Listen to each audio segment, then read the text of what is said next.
歡迎光臨 Super 廚房，請點讚、分享同埋訂閱。冬菇兩隻預先浸軟，將日本南瓜半個去皮、去籽，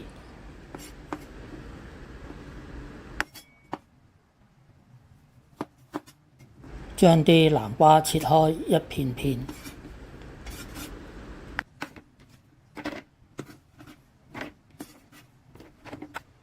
切數塊薑片，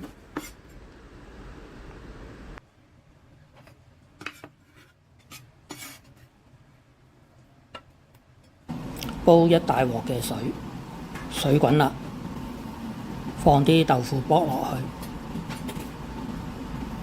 煲佢一陣，跟住用鑊鏟壓扁啲豆腐卜，跟住就可以滗起佢啦。呢啲就係豆腐卜內嘅油份啦。熱鑊冷油，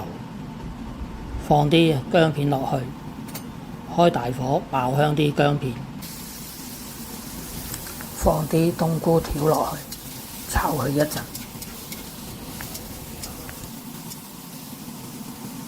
聞到啲冬菇香味啦，咁我哋就放啲南瓜落去，將佢兜勻，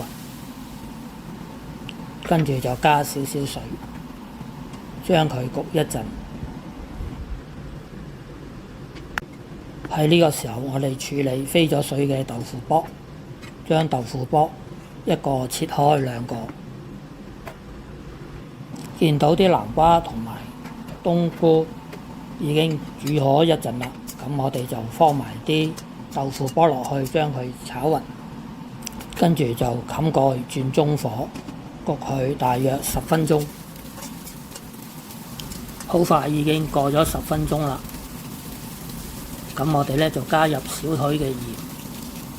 加入少許嘅糖，將佢兜勻，咁樣就可以將佢滗起㗎啦。一嚟又香又甜嘅冬菇南瓜炆豆腐卜，咁樣就完成咗啦。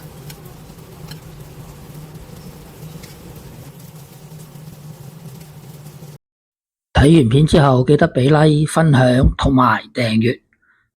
我仲有大量嘅煮餸影片，可以登入下邊 info box 參觀。